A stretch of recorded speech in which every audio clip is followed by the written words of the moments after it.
Shalom, sidang jemaat yang dikasihi dalam nama Tuhan Yesus Kristus. Puji nama Tuhan, kembali lagi kita dapat berkumpul pada pagi hari ini untuk sama-sama memuji dan memuliakan nama Tuhan. Kita sebentar akan memulakan ibadah kita. Saya undang seluruh sidang jemaat untuk bangkit berdiri. Kita mengangkat pujian Dia Seperti Air.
Ya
Tuhan, sebentar Tuhan kami akan memulakan ibadah kami pada pagi hari ini. Tolong Tuhan Kau pimpin ibadah kami dari awal, pertengahan hingga akhirnya nanti Tuhan.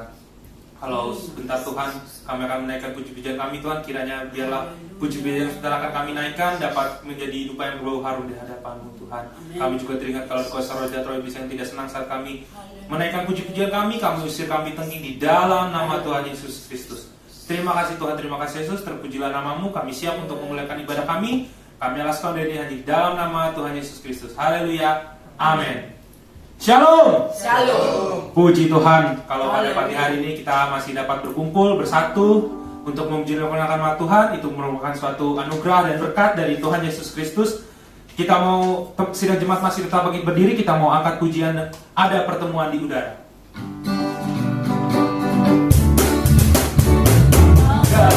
Pertemuan di udara, pertemuan yang manis.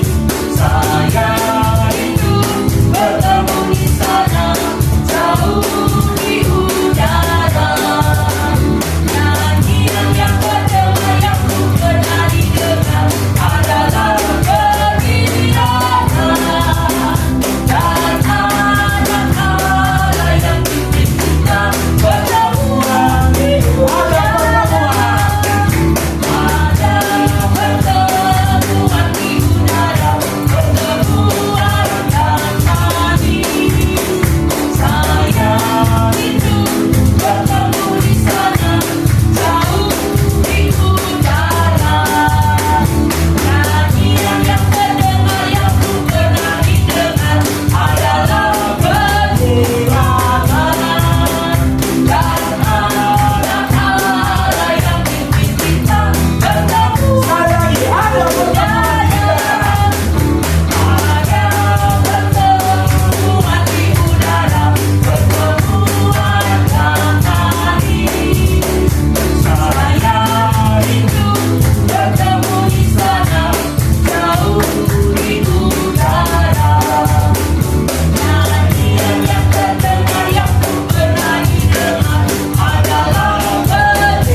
kita hidup dengan Tuhan Yesus, pasti ada kesenangan yang luar biasa yang menghampiri kita. Dan kita percaya dalam Tuhan Yesus, kita akan aman dalam perlindungannya. Kita mau ganti pujian kita dengan aman dalam lindungan Tuhan.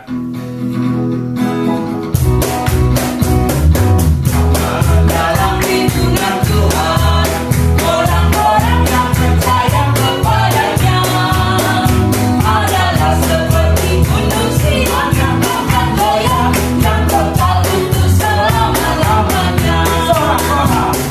Sorak-sorak, haleluya, terpujilah Tuhan selamanya. Sorak-sorak, haleluya,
Kalau setiap orang yang percaya kepada Tuhan Yesus pasti akan aman dalam perlindungannya. Karena Tuhan Yesus adalah Allah yang menyembuhkan, Allah yang mencukupi. Dia adalah panji keselamatan kita. Kita mau ganti pujian kita dengan Dialah Allah yang menyembuhkan.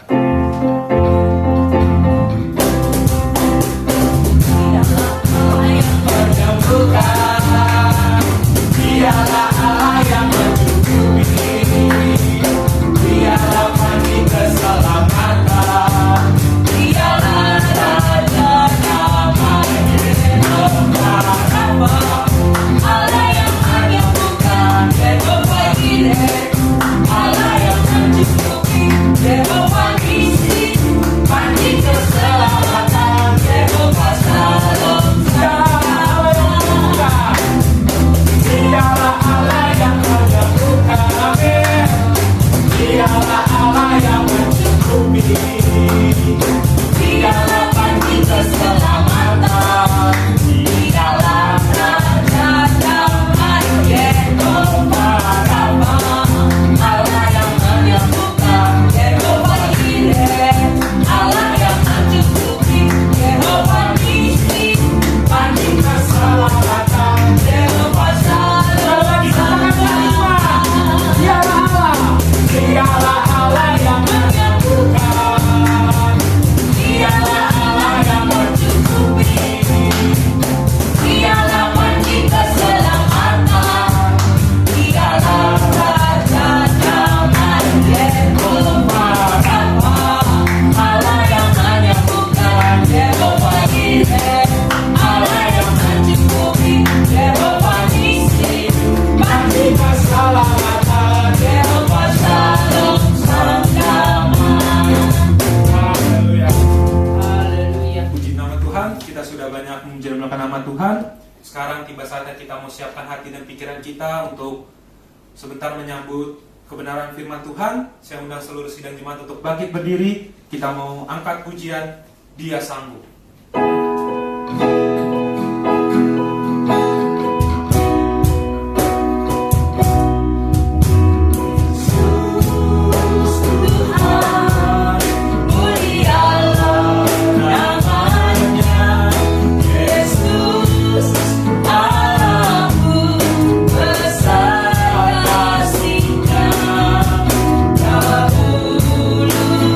Sekarang dan sampai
menderita, memulihkan yang terluka. Kau sanggup melakukan perkara yang besar Tuhan. Terpujilah nama-Mu Tuhan. Tuhan Yesus, kami sudah memuji-muliakan nama-Mu Tuhan. Sekarang Tuhan tiba saatnya kami akan mendengarkan sebagian dari sabda firman-Mu Tuhan.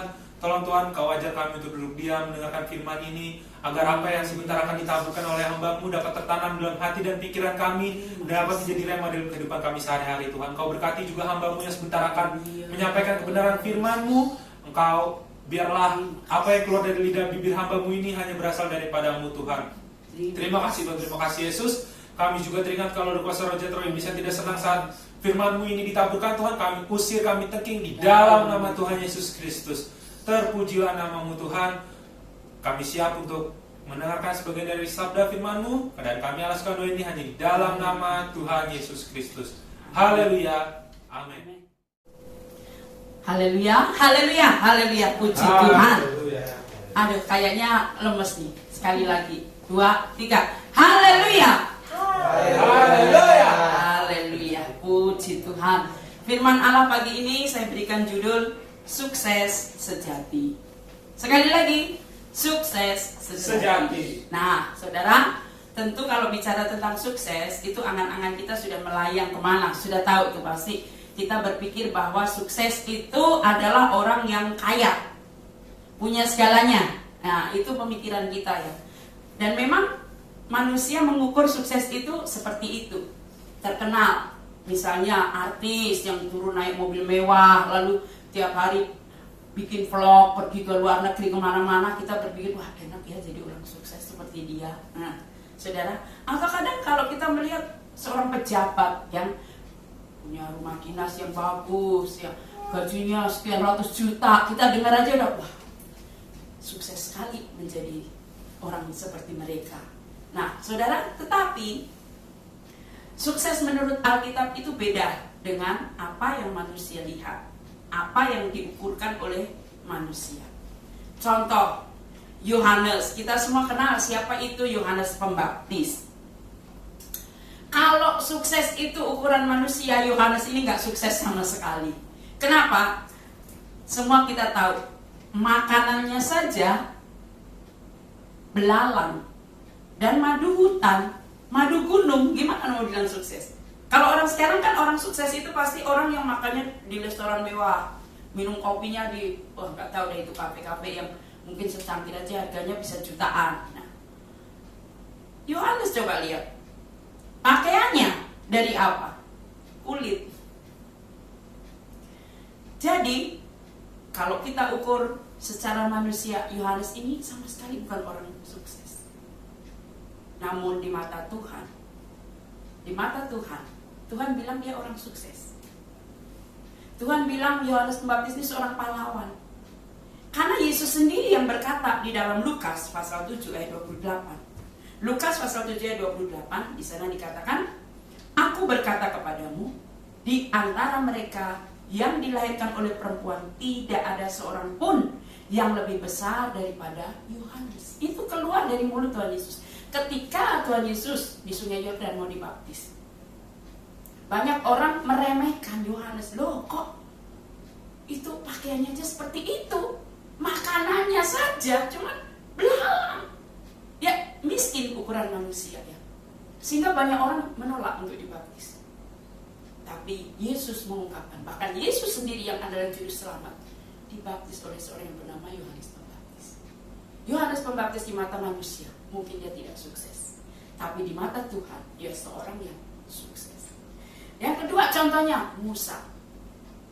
Musa kita semua tahu, dia adalah anak Yokebed, orang Ibrani, orang Israel. Tapi akhirnya karena dia dibuang di Sungai Nil itu, dia diangkat menjadi anak putri Firaun. Dia jadi pangeran di Mesir.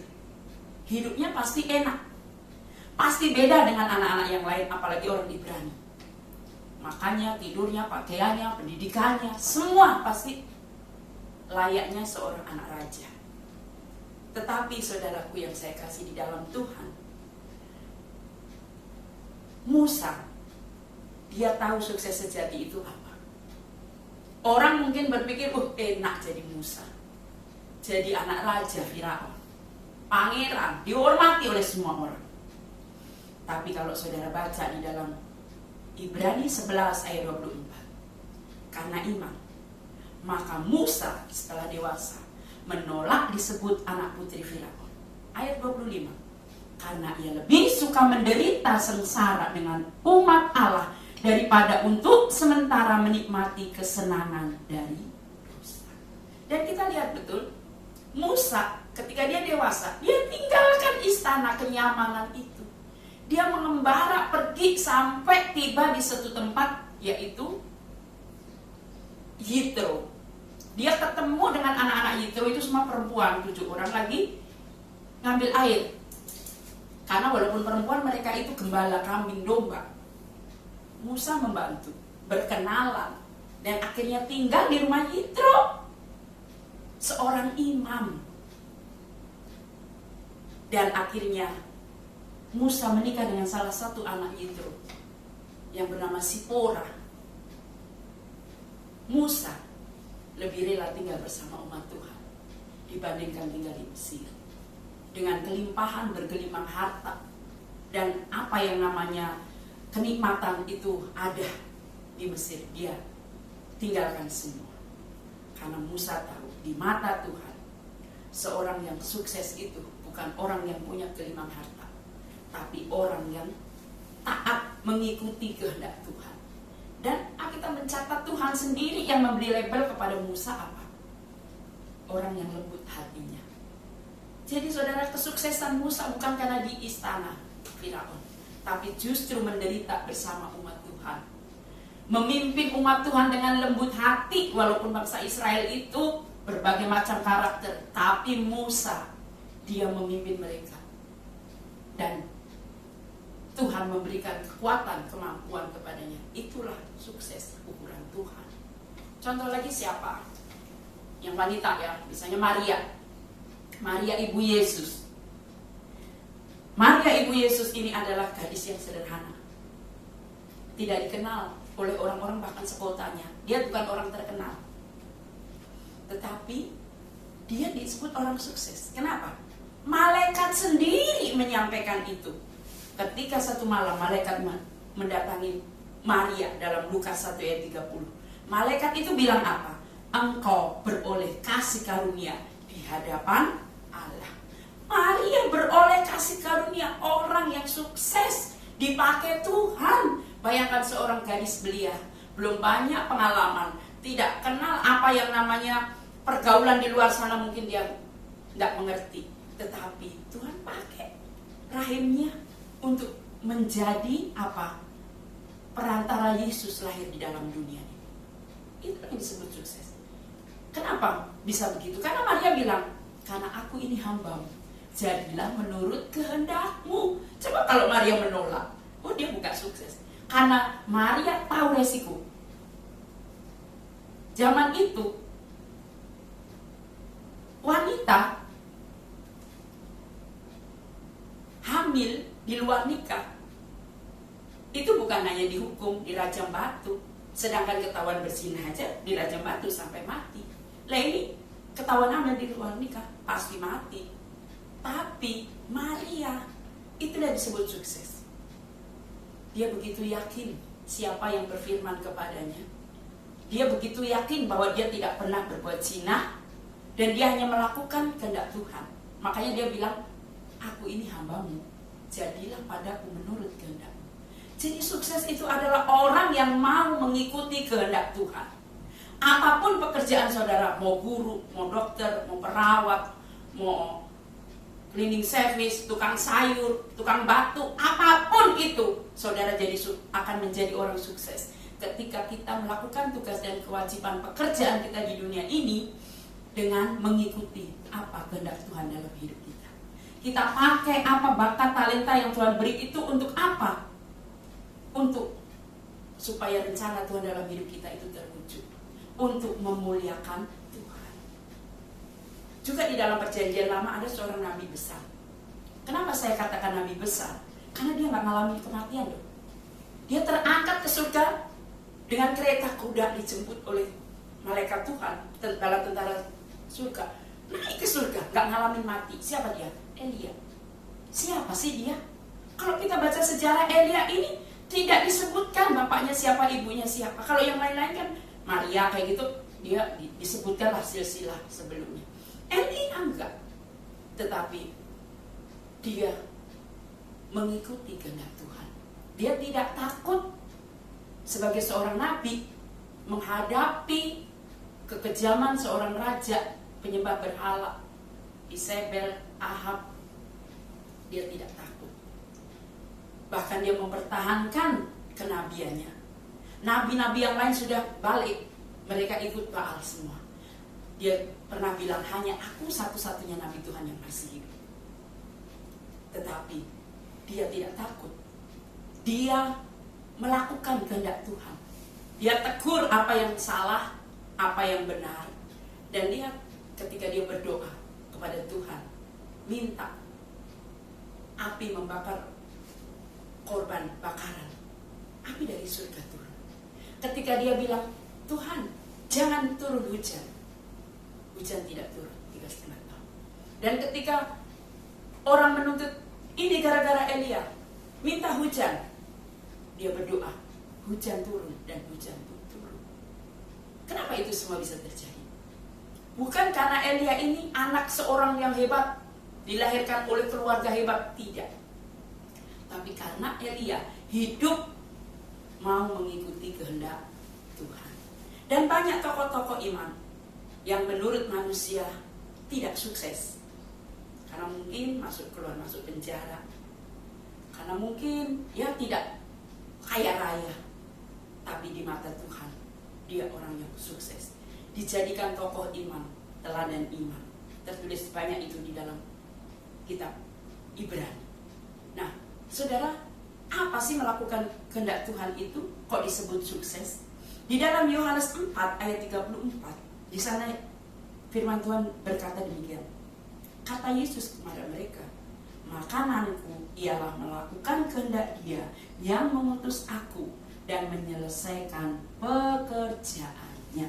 Nah, sukses ukuran Yesus. Kita kan percaya kepada Yesus, kita murid Kristus. Kita disebut sukses ketika kita melakukan kehendak Tuhan. Jadi makanan itu kan sehari-hari hidup kita, hidup menurut kehendak Tuhan dan menyelesaikan pekerjaannya. Jadi saudara, sukses adalah orang yang mau melakukan kehendak Bapa. Sukses adalah orang yang mau menjalankan panggilan hidupnya untuk kemuliaan Tuhan. Apapun profesi kita. Enggak semua orang akan jadi nabi, jadi pendeta, jadi raja, enggak. Tapi apapun kita, siapapun kita, mari kita melakukan panggilan hidup kita ini untuk kemuliaan Tuhan. Nah, pagi hari ini kita semua, saudara dan saya, kita adalah orang-orang beriman. Kita adalah orang percaya. Kalau kita orang percaya, pasti Tuhan pun merancangkan sukses dalam hidup saudara dan saya. Jangan takut, enggak sukses saudara, karena Tuhan itu merancangkan kita sukses. Itu ada di dalam Yeremia. Sering ayat ini kita baca, saya baca lagi hari ini. Yeremia 29 ayat 11. Sebab aku ini mengetahui rancangan-rancangan apa yang ada padaku mengenai kamu. Demikianlah firman Tuhan, yaitu rancangan damai sejahtera dan bukan rancangan kecelakaan, untuk memberikan kepadamu hari depan yang penuh harapan. Amin, Bapak Ibu Saudara. Jadi Tuhan merancangkan sukses dalam hidup saudara dan saya. Jangan mencurigai Tuhan. Walaupun tadi kita sudah melihat perjalanan hidup Yohanes Pembaptis, perjalanan hidup Maria, kok seolah-olah menghadapi proses, menghadapi tantangan.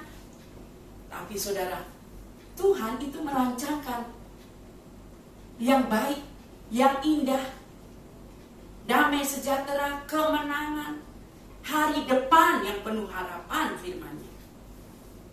Seperti tadi saya sudah singgung, tidak semua orang jadi pengusaha, tidak semua orang jadi pendeta, tidak semua orang jadi pejabat, tidak semua orang jadi guru. Ada, coba kalau semua jadi guru nggak ada petani, gimana dong? Tapi apapun pekerjaan kita, apapun panggilan hidup kita, karyawankah? Karyawan kan juga beda-beda. Ada yang karyawan eksekutif, ada yang karyawan biasa, mungkin di toko, di mall. Nggak masalah saudara, apapun itu. Bagi kita orang percaya ada kesempatan yang sama untuk menjadi pribadi yang berkenan kepada Tuhan, menyenangkan hati Tuhan, dan sukses di hadapan Tuhan. Rahasianya satu, jalani proses. Karena tanpa proses, kan sering kita dengar itu, tidak ada kemuliaan tanpa salib. Proses itu akan terus kita hadapi. Abraham memang dia nggak diproses. Abraham itu dia harus tinggalkan kaum keluarganya, kenyamanannya, pergi ke tempat yang dia sendiri belum tahu. Ketika dia dipanggil Tuhan pertama kan. Dan Abraham tidak begitu saja jadi bapak orang percaya, bapak segala bangsa. Coba dalam perjalanannya itu, dia cuma mau anak aja, gak dikasih. Padahal Tuhan bilang kamu akan menjadi bapak segala bangsa, keturunanmu akan menjadi seperti bintang. Tapi kok istrinya gak hamil-hamil? Setahun, 2 tahun, 10 tahun, 20 tahun, itu bukan perkara mudah. Sampai akhirnya 25 tahun, istrinya udah keriput, mati haid, dia sendiri sudah keriput, gak mungkin punya anak, tidak berproduksi lagi. Tapi ketaatannya kepada Tuhan, nah itulah sukses. Dia bisa melahirkan Ishak. Dia bisa disebut sebagai bapak orang percaya. Jadi saudara, jangan kita berpikir, wah saya sekarang dilahirkan di keluarga yang pas-pasan, bukan di sana rumah gedongan, di Pondok Indah atau di para menteri sana. Coba lihat Daud. Daud, dia juga melewati proses. Kakak-kakaknya semua pendidikan militer, semua kerja di istana raja. Dia cuma jadiin gembala domba. Dombanya juga bukan 10, 20 atau 100. Karena zaman itu orang punya domba itu pasti 100 lebih. Cuma 2. Kalau nggak 2, 3 kita menyebut. Kan cuma main-main itu istilahnya. Biar nggak ganggu orang tuanya, biar nggak ganggu kakak-kakaknya, dia sono di lapangan main gitu kan. Tapi Daud nggak pernah sakit hati. Bayangkan orang yang tidak dianggap, nggak sukses sama sekali, masa depannya suram. Tapi justru dia yang menjadi orang nomor 1 menggantikan Saul menjadi raja bangsa Israel. Jadi jangan takut lewati proses. Apapun pekerjaan kita, apapun pendidikan kita, latar belakang keluarga kita, semua kita adalah orang-orang yang dirancangkan Tuhan untuk menjadi orang sukses. Yusuf, apa dia nggak melewati proses? Yusuf, dia punya kakaknya itu 10, dia punya adik 1. Masa yang jual dia, yang iri kepadanya, yang membuang dia, itu kakak-kakaknya yang seharusnya melindungi. Kenapa Yusuf disebut sukses? Dia nggak dendam pada kakak-kakaknya. Kalau dia dendam, dia tidak akan maju, dia tidak akan jadi orang sukses. Dia dibuang di sumur, kemudian jadi itu ikut Potifar, di sana pun dia difitnah. Tapi imannya kepada Tuhan itu nggak pernah luntur. Karena Alkitab mencatat, karena Yusuf disertai Tuhan maka dia berhasil. Karena Daud disertai Tuhan makanya dia berhasil. Kenapa Tuhan menyertai? Karena mengandalkan Tuhan. Jadi Yusuf dia mengandalkan Tuhan, makanya dia menjadi orang gubernur di negeri Mesir. Bayangin dari anak yang dibuang, yang pasti nggak berpendidikan lah, usia masih remaja dibuang. Keluarganya saja membuang kalau dipilih.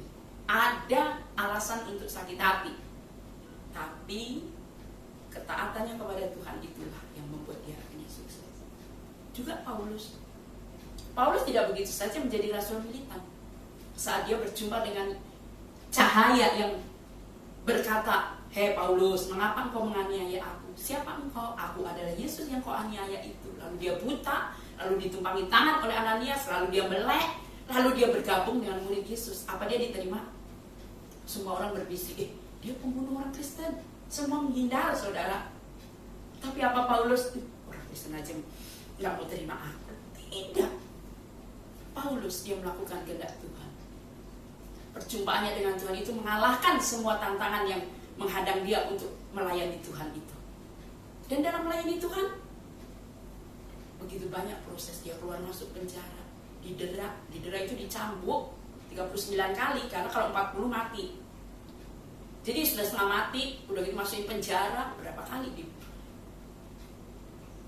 digebukin tanpa kesalahan gitu, cuman karena memberitakan firman. Tapi itulah yang membuat sukses kehidupan Paulus. Akhirnya Alkitab ini separuhnya yang menulis adalah Rasul Paulus.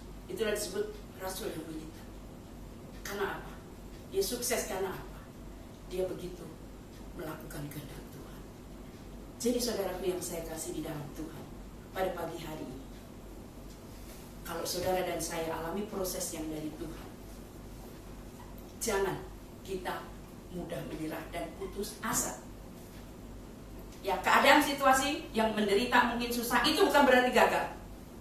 Karena dalam Rom 8 ayat 28 katakan, kita tahu sekarang bahwa Allah turut bekerja dalam segala sesuatu untuk mendatangkan kebaikan bagi mereka yang mengasihi Dia, yaitu bagi mereka yang terpanggil sesuai dengan rencana Allah. Jadi apa proses yang sedang kita hadapi? Apapun itu, jatuh bangun seperti Yusuf, seperti Daud, Allah turut bekerja di sana. Untuk apa? Mendatangkan kebaikan bagi mereka yang mengasihi Dia, yaitu bagi mereka yang terpanggil. Kalau kita mengikuti rencana Allah, maka saudara, Allah turut bekerja. Seorang yang bernama Samuel Finlay Morse, penemu telegraf, dia pernah hampir frustasi, hampir putus asa. Namun saat dia letih, lesu, berbeban berat, dia bukan memilih bunuh diri. Sebaliknya, dia ketemu anak-anak, dia ajak anak-anak ini memuji Tuhan. Itulah sekolah minggu pertama. Dan ketika dia mulai mengajar anak-anak sekolah minggu, membantu pelayanan misi, maka hidupnya menjadi berarti. Dan dia menjadi sukses.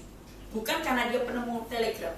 Justru dimulai dari ketika dia mengumpulkan anak-anak kecil di ruang tamu untuk memuji Tuhan dan mendengarkan firman Tuhan. Nah, karena baru saja kita juga merayakan 100 tahun GPDI di Indonesia, itu pun juga mengalami proses yang panjang. Bukan langsung 100 tahun, tidak saudara. Dari 1921 sampai 2021, itu perjalanan panjang. Dimulai dari apa? Saya cuplik sedikit ya. Dari Richard Van Cleveren dan istri, Cornelius Grosbeck dan istri. Dia saat berdoa, dia melihat ada pohon palem, tapi kok buahnya besar-besar. Kamu harus pergi ke sana, banyak jiwa menantimu di sana. Dia sampaikan kepada gembalanya, lalu mulai mengumpulkan dana.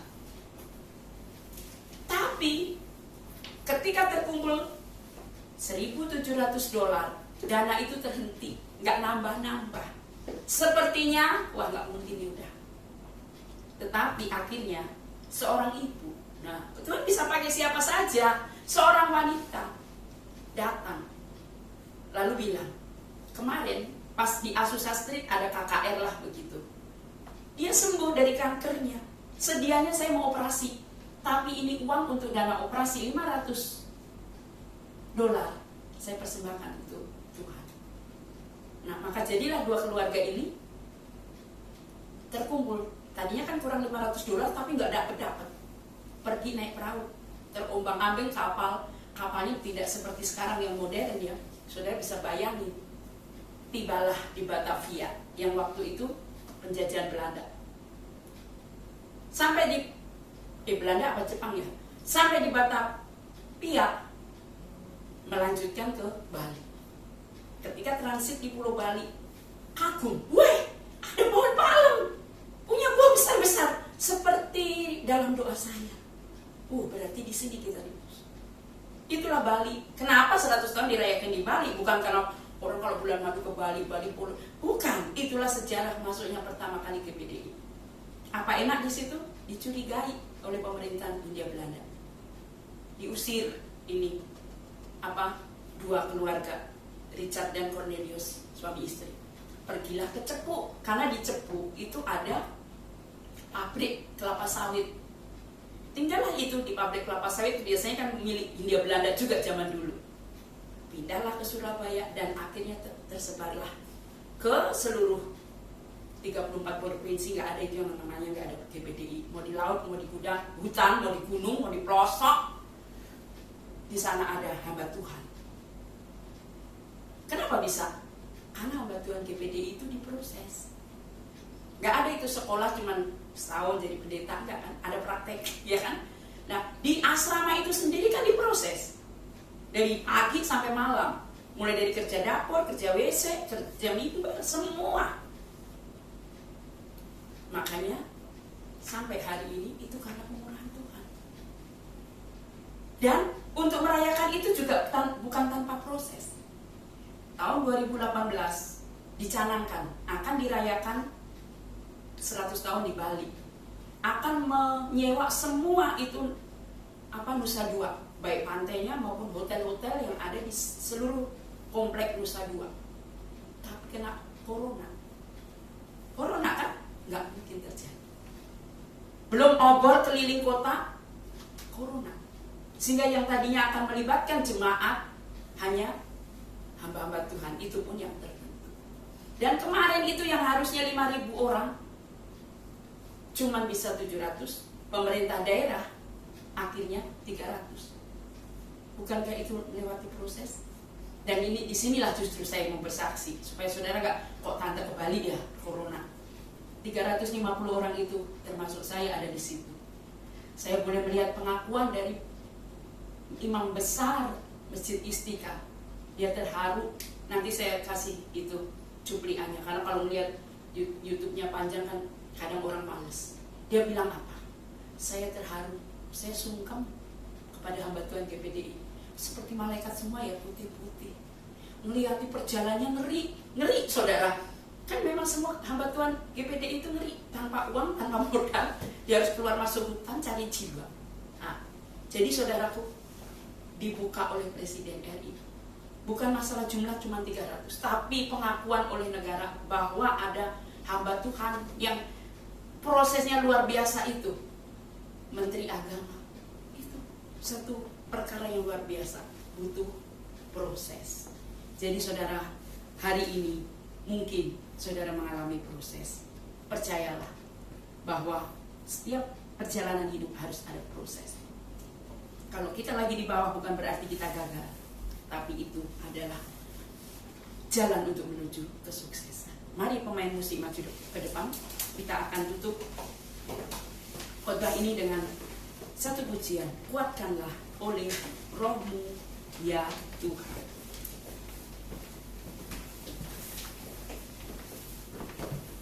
Haleluya. Puji Tuhan.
Kami sungguh bangga bersyukur memiliki Allah yang dahsyat, Allah yang luar biasa. Engkau tidak pernah membiarkan kami berjalan sendirian. Engkau tidak menilai kami dari rupa, tetapi Engkau melihat hati kami. Ketika kami hidup melakukan kehendak-Mu, apapun pekerjaan kami, latar belakang kami, kalau kami melakukan firman-Mu, maka kami adalah orang-orang yang sukses di hadapan-Mu. Dan Engkau menyediakan kepada kami hari depan yang penuh harapan. Itu adalah janji-Mu. Berkati seluruh jemaat-Mu, besar, kecil, tua, muda, pria, wanita. Kalau Kau dapati ada yang sakit, Tuhan sembuhkan. Kalau Kau dapati ada yang berputus asa, Tuhan Engkau yang meneguhkan, memberi pengharapan. Bahkan ada yang lemah iman, Tuhan Kau tambahi iman mereka. Sehingga di masa COVID ini, kami tetap menjadi umat Tuhan yang senantiasa berharap dan mengandalkan Engkau. Roh Kudus menguatkan kami, memampukan kami, sehingga kami sampai garis akhir dengan kesuksesan yang daripada Tuhan. Terima kasih banyak Bapak. Berkati pelayan-pelayan Tuhan. Berkati setiap kami yang sudah ambil bagian dalam pelayanan. Sekiranya Tuhan tambah-tambahi talenta dan urapan kami. Walaupun dalam melayani Engkau tidak sedikit juga tantangan yang harus kami hadapi. Tapi mari Tuhan Engkau bela. Engkau berkati setiap pelayan Tuhan. Sehingga kami boleh terus berjalan melangkah, memandang kepada Engkau. Karena kami percaya Engkau tidak pernah mempermalukan kami, orang yang berharap kepada-Mu. Dan di usia GPD yang 100 tahun ini kami rindu, biarlah api Roh Kudus terus menyala-nyala dalam hati kami, mengobarkan kami untuk tetap setia mengiring dan melayani Tuhan. Karena kami tahu, ketika kami giat dalam Engkau, maka jerih payah kami tidak akan sia-sia. Terpujilah nama Tuhan. Berkati setiap korban persembahan yang dibawa umat-Mu, baik melalui transfer, baik melalui langsung Tuhan. Engkau berkati usaha mata pencarian, kesehatan setiap umat-Mu. Bahkan korban-korban untuk rumah Tuhan, untuk gereja-Mu, GPD Peniel Pondok Maharta, Tuhan pun berkati. Yang memperhatikan meja pastori, Tuhan pun berkati. Sekarang saudaraku, terimalah berkat yang datang dari Allah Bapa, kasih sayang dari anaknya yang tunggal yaitu Tuhan Yesus Kristus, serta persekutuan di dalam Allah Roh Kudus, menyertai kita semua hari ini sampai Maranatha. Kami terima berkat Tuhan dalam nama Yesus. Amin.